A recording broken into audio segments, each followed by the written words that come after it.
देखो संजय से योजना के तरीके से ये सब काम चल रहा है, हम तो देख सकते हैं भैया, हम क्या कर सकते हैं इन लोगों का, चौकी ये लोग ज़्यादा हैं, लेकिन हम भी कम नहीं पड़ेंगे। जिस दिन हम भी उतरेंगे आंदोलन के लिए, यमुना का जब आंदोलन करेंगे तो यहाँ के किशनगंगा वासी, चक्रतीर्थ वासी और गौघाट वासी पीछे नहीं हटेंगे, चाहे उसके पीछे हमको यमुना जी के पीछे मरना क्यों ना हो। लेकिन इसके अलावा आज जो हजारों पेड़ यहाँ के लगे हुए हैं, हमने कुछ सुना है लेकिन हमको पक्की कन्फर्म नहीं है, हमने कुछ सुना है कि यहाँ पे कुछ मुँह माफिया की कुछ लीलाएँ चल रही हैं और जिसमें सरकार के कुछ अधिकारियाँ भी सम्मिलित उन लोगों को कर रखे हैं। तो हम तो हाथ जोर से यही विनती करते हैं, जो भी भैया हमारी यमुना जी के प्रति जो भक्त हो, हमने तो यमुना के पीछे, हमने तो अपना शरीर भी छोड़ रखा है। लेकिन ये जो संस्था आती है यमुना मिशन ने आके कच्चा पथवे बना दिया, पथवे बनाने के बाद में नगर पालिका ने जो एक रोड बना दिया और रोड बनाने के बाद सीवर लाइन डाल दी यमुना जी के बीच में, और इसके बाद में जो जिसके मन में आ रहा है यहाँ पे हो रहा है। लेकिन हमको डर रहता है कि हमको कोई मान नहीं दे, चौकी भूमाफिया बड़ा होता है।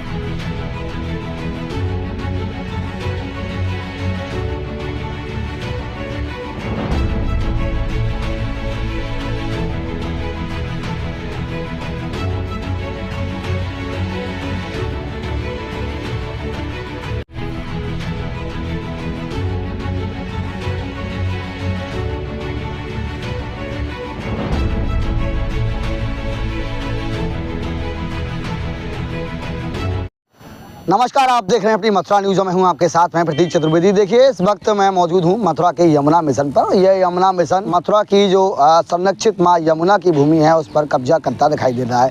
जैसा कि पूर्व में भी इसका मामला सामने आया था, वहीं आज भी यहाँ प्रतिष्ठित नेता, अभिनेता एवं यहाँ के अधिकारी आते रहते हैं। लेकिन बात की जाए अगर यहाँ के स्थानीय लोगों से, तो वह इस यमुना मिशन के कृत्यों से काफ़ी दुखी हैं। उनके द्वारा ये कहा जाता है कि यमुना मिशन के द्वारा यहाँ की जो भूमि है, जो यमुना जी की भूमि है, उस पर कब्जा किया जा रहा है और अब यहाँ अवैध निर्माण भी दिखाई दे रहा है।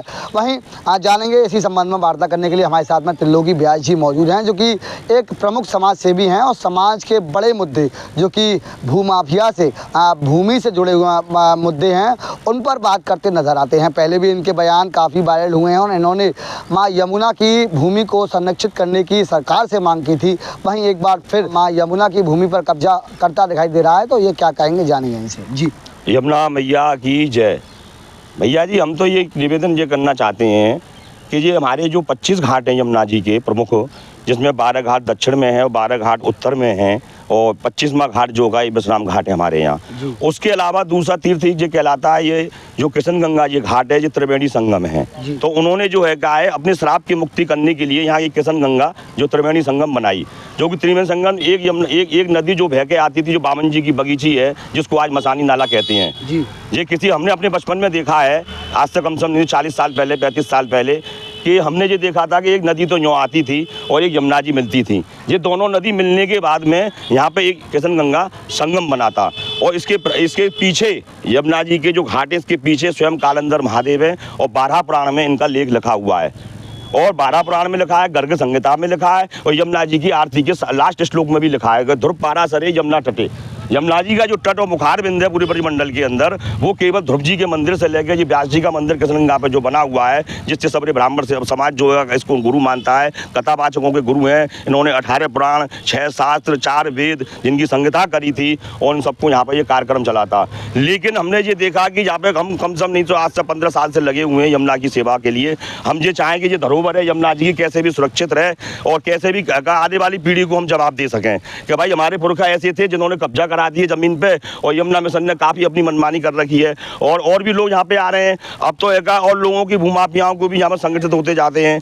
लेकिन हम ये देख रहे हैं कि ये कार्य जो होगा यमुना जी के जो 12 घाट जो पीछे के बने, जो किले कंस किले से जो ये लेफ्ट में जो बने हुए घाट हैं, जो कि गोकर्णनाथ घाट तक तो घाट कहलाते हैं, चलो उसको छोड़ दीजिए। लेकिन जहाँ अमृत जी का जो चक्रतीर्थ घाट बना हुआ है, उस घाट से तो कम से कम घाट को हमसे बताया था, हमने कभी मंत्रियों को भी लिख दिया था, शैलजा कांत जी को भी हमने तमाम कागज दिए थे, डीएम साहब को पूर्व में जो थे उनको भी हमने कागज दिए। हमने कम से कम नहीं तो कम से 100 कागज हमने चलाए थे इस यमुना जी के घाट, यमुना जी घाट पर कैसे भी आए।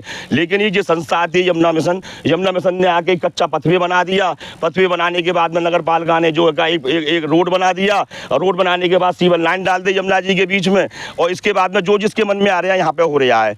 लेकिन हमको डर रहता है कि हमको कोई मान नहीं दे, चौकी भूमाफिया बड़ा होता है। हम तो भक्त आदमी हैं, अगर चलेगी तो ठीक है। हमने तो सोच रहा है कि मातरन जो सम्मान यमुना को नहावो। यमुना में अगर डूब गए तो भी पार है और ना डूबे तो पार है। तो हमारा उद्देश्य तो यही है कि यहाँ पे जो भी कार्य होए, कैसे भी डूब रेखा में हो, जो कि यहाँ के जब तक समाज के लोग यहाँ के नहीं एकत्रित और स्थानीय लोग एकत्रित नहीं होंगे, जब तक हम ना तो कोई किसी कार्य को यहाँ होने देंगे। और इसके अलावा आज जो हजारों पेड़ यहाँ के लगे हुए हैं, हमने कुछ सुना है लेकिन हमको पक्की कन्फर्म नहीं है, हमने कुछ सुना है कि यहाँ पे कुछ मुँह माफिया की कुछ लीलाएँ यहाँ चल रही हैं और जिसमें सरकार के कुछ अधिकारियाँ भी सम्मिलित उन लोगों को कर रखे हैं।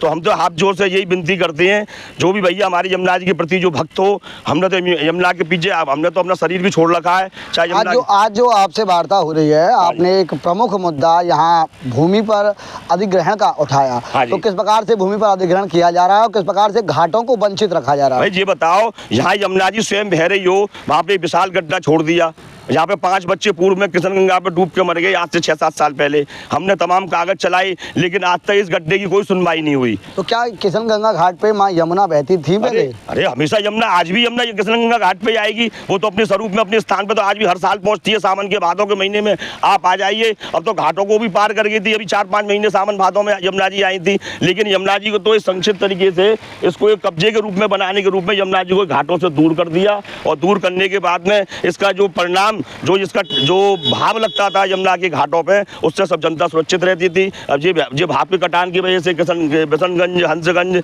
इन लोगों के लिए बहुत खतरा है आगे चलने के लिए। हम तो आप लोगों से एक ही बात कहें, जब तक यहाँ का लोकल आदमी ना हो, जब तक संरक्षित कोई भी जगह ना हो, अब ये पेड़ लग रहे हैं अच्छे लग रहे हैं, हम अच्छी बात है भाई, पशु पक्षी बैठे हुए हैं यहाँ पर, सब अच्छा कार्यक्रम हो रहा है, हमको इस बात से कोई आपत्ति नहीं है। हम तो हाथ जोड़ के यही विनती करना चाहते हैं, जाना सबको है ऊपर, लेकिन ऐसा काम नहीं करना चाहिए कि आने वाली पीढ़ी भी याद रखे सब फलानी अधिकारी थे या फलानी नेताजी थे वो यहाँ पे अच्छा काम कर गए। अब क्या मांगे हैं, क्या कहना चाहते हैं? हमारा मांग ये है कि यहाँ से लेके चकतीर्थ तक सबरे घाटों को ओपन किया जाए, जो घाट बने हुए हैं, और जो भी अवैध जो कब्जा चल रहा है इन कब्जों को हटाया जाए। एक बात। दूसरी बात, हमने ये देखा कि यमुना जी के सब जगह तो वो बिजली और लाइट लग रही है, लेकिन हमने देखा कि हमारे जो 6 घाट निकले हुए हैं यमुना जी के, उन घाटों पर ठेकेदार बिजली लगाने को भी तैयार नहीं है, खंभा लगाने को। वैसे पूरी परिक्रमा मार्ग में वो लगा रहा है, वो ये चाहता है कि मुझको पोला काम मिल जाए, जबकि उसने ओवर जो घाटों से ऊपर डबल उसने जो लगा के सीमेंट लगा के और घाटों की सुड्डियों से काफ़ी ऊर कर दिया है। देखो संजय से योजना के तरीके से ये सब काम चल रहा है, हम तो देख सकते हैं भैया, हम क्या कर सकते हैं इन लोगों का, क्योंकि ये लोग ज़्यादा हैं, लेकिन हम भी कम नहीं पड़ेंगे जिस दिन हम भी उतरेंगे आंदोलन के लिए। यमुना का जब आंदोलन करेंगे तो यहाँ के किशनगंगा वासी, चकतीर्थ वासी और गऊ घाट वासी पीछे नहीं हटेंगे, चाहे उसके लिए हमको यमुना जी के पीछे मरना क्यों ना हो। लेकिन वो बहुत हल्के में ले रहे हैं। जब हमने यमुना मिशन तक को हटवा दिया तो छोटी मोटी चीज़ क्या बेचती हैं। सांसद जी तो बिल्कुल हमारे हिसाब से बिल्कुल हमारे अच्छा नहीं लगा। हमने उनको 4 बार लेटर दिया था हेमा मालिनी जी को, लेकिन उन्होंने कभी भी इसके ध्यान नहीं दिया। वो तो यानी क्या बोलती हैं क्या समझ में नहीं आता, उनको कुछ मालूम ही नहीं है मथुरा के बारे में कैसे क्या होता है। तो दर्शकों, जिस प्रकार से आप सुन पा रहे हैं, ये थे हमारे साथ में मथुरा के लोकल लोग और इनके द्वारा जहां मथुरा में मां यमुना के घाटों पर अवैध रूप से कब्जा हो रहा है, वहीं आज यमुना मिशन पर जब उनका दौरा है, उनका निरीक्षण है, तो उसको लेकर भी ये कह रहे हैं कि मथुरा की सांसद दिखाई देती नहीं है, लेटरों पर कार्य होता नहीं है। भाई इनका ये भी कहना है कि अगर जनप्रतिनिधि हैं तो जनता की आवाज़ को बुलंद करने का कार्य करें और जनता को हो रही असुविधा पर भी ध्यान दें, ना कि पार्टी पर। फिलहाल मैं अपने सहयोगी के साथ प्रतीक चतुर्वेदी, अपनी मथुरा न्यूज़ के लिए।